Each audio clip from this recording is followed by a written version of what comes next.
দর্শক, গত বছরে আন্তর্জাতিক অপরাধ ট্রাইব্যুনালে নভেম্বরে আমরা দেখেছি যে শেখ হাসিনার বিরুদ্ধে যে রায় হয়েছে মৃত্যুদণ্ডের আদেশ, সেই মৃত্যুদণ্ডের আদেশের পরে অনেক সময় গড়িয়েছে, কিন্তু এবার একটা নতুন চাঞ্চল্যকর খবর এসেছে। লন্ডন ভিত্তিক একটি আইনি সংস্থা শেখ হাসিনার এই মৃত্যুদণ্ডের রায়ের বিরুদ্ধে আইনি নোটিশ পাঠিয়েছে আন্তর্জাতিক অপরাধ ট্রাইব্যুনাল বাংলাদেশে।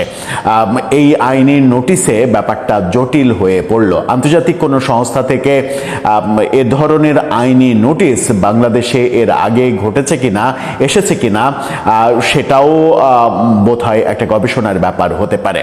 তার মানে শেখ হাসিনার বিরুদ্ধে যে মৃত্যুদণ্ডের আদেশ দেয়া হয়েছে কিংবা শেখ হাসিনার বিরুদ্ধে যে বিচার প্রক্রিয়া চলছে, সেটা নিয়ে নতুন করে আন্তর্জাতিক মহলের উদ্বেগ, উৎকণ্ঠা এবং এটা নিয়ে মুভমেন্ট শুরু হচ্ছে। বলা হচ্ছে যে এই ব্যাপারগুলো যদি আইনি নোটিশের ব্যাপারে যদি ভাবা না হয়, এটা আমলে না নেওয়া হয়, তাহলে এটা আন্তর্জাতিক আদালতে চলে যেতে পারে। কি বলা হচ্ছে সেই চিঠিতে, আইনি নোটিশে?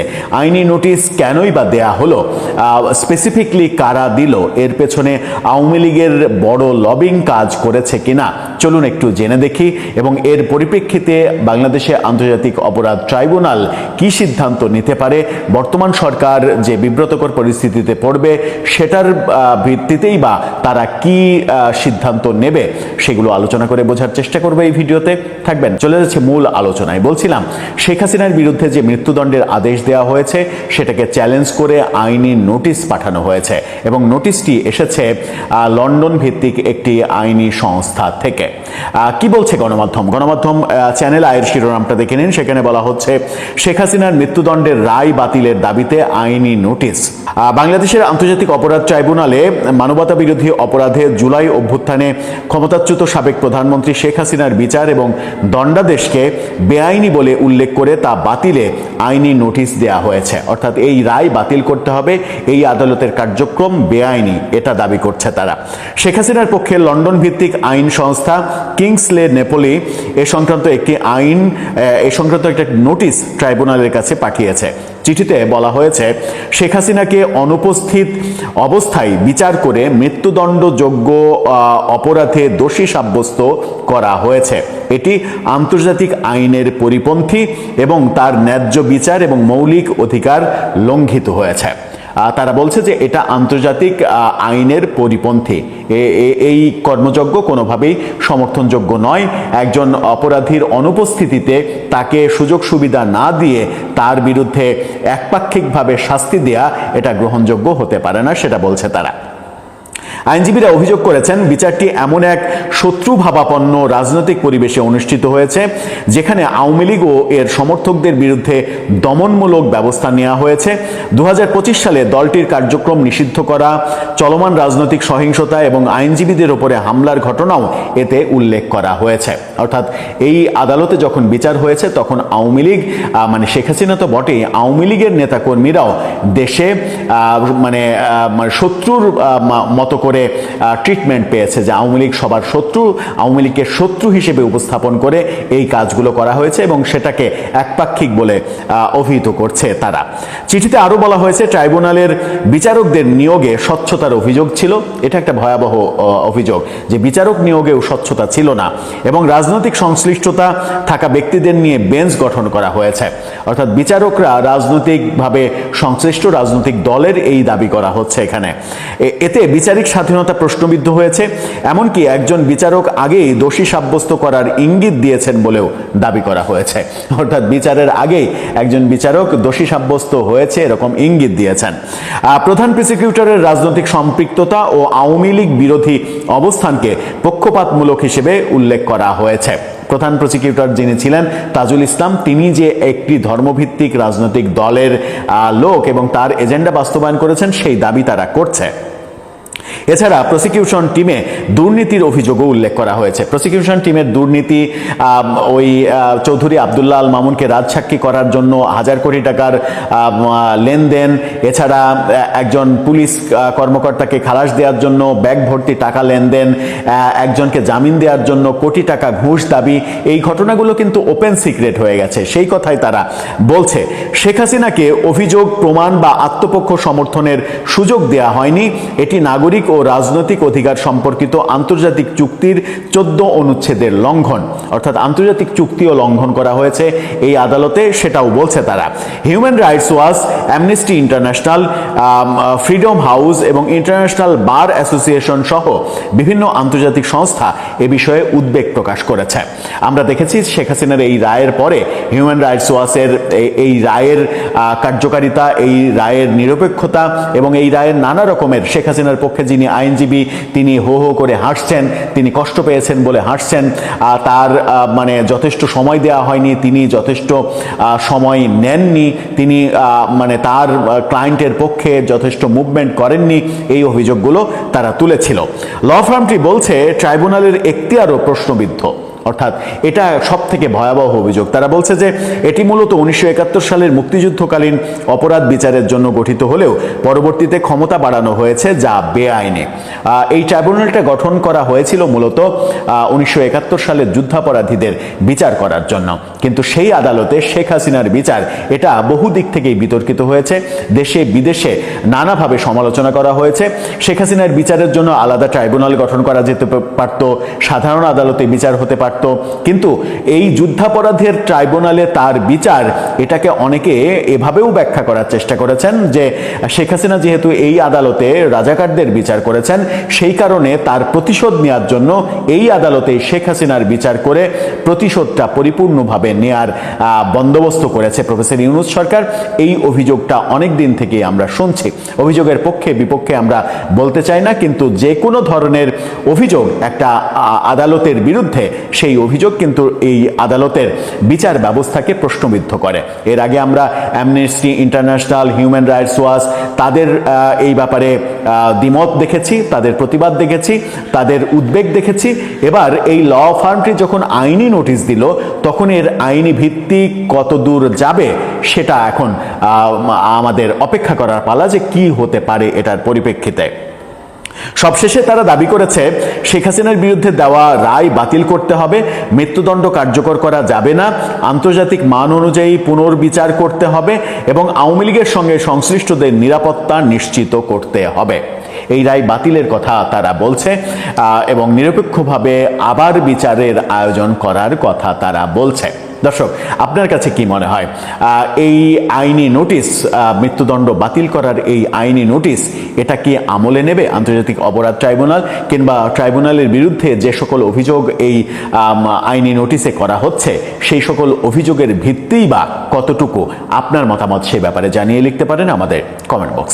শেখ হাসিনার আইনি নোটিশ আন্তর্জাতিক অপরাধ ট্রাইব্যুনালকে নজিরবিহীন চ্যালেঞ্জ। পরিবর্তিত রাজনৈতিক পরিস্থিতিতে ক্রমেই রাজনীতির পরিস্থিতি কিন্তু ক্রমেই পরিবর্তন হচ্ছে।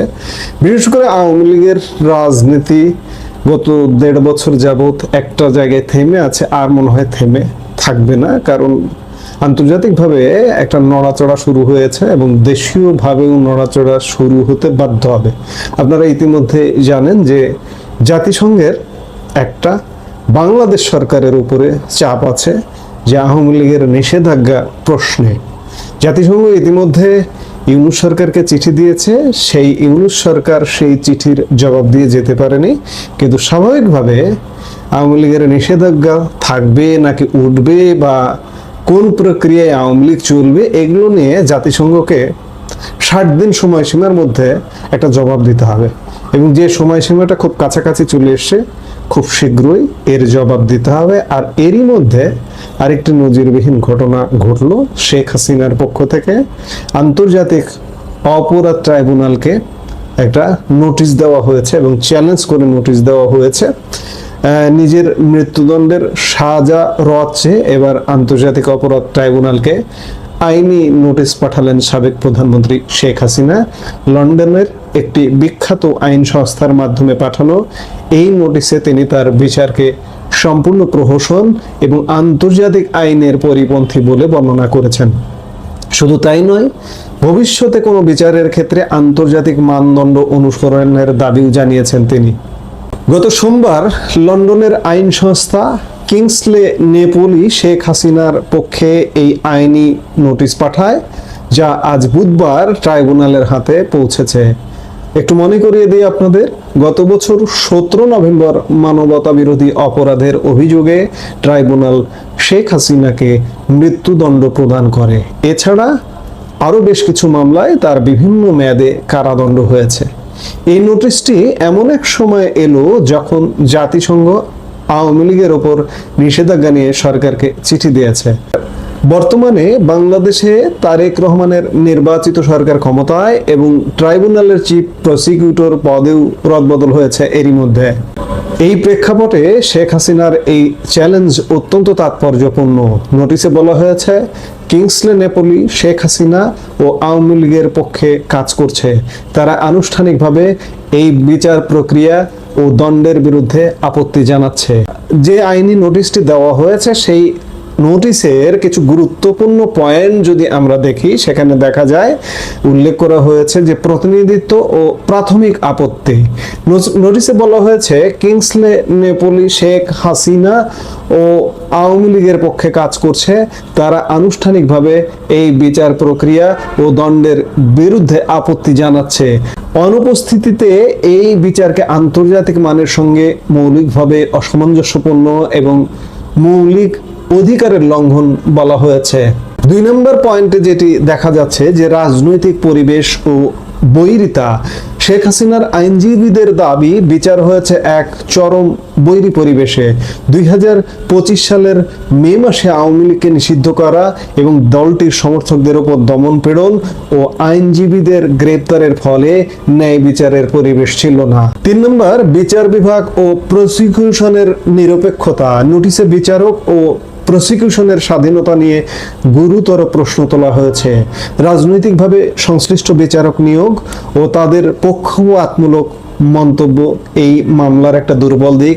প্রসিকিউশনে এমন ব্যক্তিদের নিয়োগ দেওয়া হয়েছে যারা রাজনৈতিকভাবে সম্পৃক্ত। নিয়োগ প্রক্রিয়ায় স্বচ্ছতার অভাব ছিল এবং বিচারকদের সীমিত অভিজ্ঞতা ছিল। 4 নম্বরে যদি আমরা দেখি এখতিয়ার, এই আইনের বা এই আদালতের এখতিয়ার নিয়ে প্রশ্ন তুলেছে এই আইনি নোটিশে। এই ট্রাইব্যুনালের শেখ হাসিনাকে বিচার করার কোনো আইনি এখতিয়ার নেই। 1973 সালের আইনটি ছিল 1971 সালের অপরাধের জন্য। 2024 সালের ঘটনার জন্য এই আইনের পূর্ব প্রযোজ্যতা বা রেট্রোস্পেক্টিভ অ্যাপ্লিকেশন আন্তর্জাতিক আইনে বিরোধী। 2024-এর ঘটনাগুলো সাধারণ ফৌজদারি আদালতের আওতায় পড়া উচিত ছিল। নোটিশে আন্তর্জাতিক bar association, human rights watch এবং অ্যামনেস্টি ইন্টারন্যাশনালের উদ্বেগের কথা উল্লেখ করা হয়েছে। তাদের মতে শেখ হাসিনাকে অভিযোগ জানানো বা আত্মপক্ষ সমর্থনের সুযোগ না দিয়ে যে মৃত্যুদণ্ড দেওয়া হয়েছে তা আন্তর্জাতিক আইনে সামারি এক্সিকিউশন বা বিচার বহির্ভূত হত্যাকাণ্ডের সমান হতে পারে। এই আইনে নোটিশে শেখ হাসিনা 5টি সুনির্দিষ্ট দাবি জানিয়েছেন। 1, তার বিরুদ্ধে দেওয়া রায় বাতিল করতে হবে। 2, মৃত্যুদণ্ড কার্যকর করা যাবে না।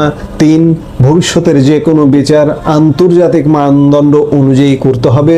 4, আওয়ামী লীগ সংশ্লিষ্টদের নিরাপত্তা নিশ্চিত করতে হবে।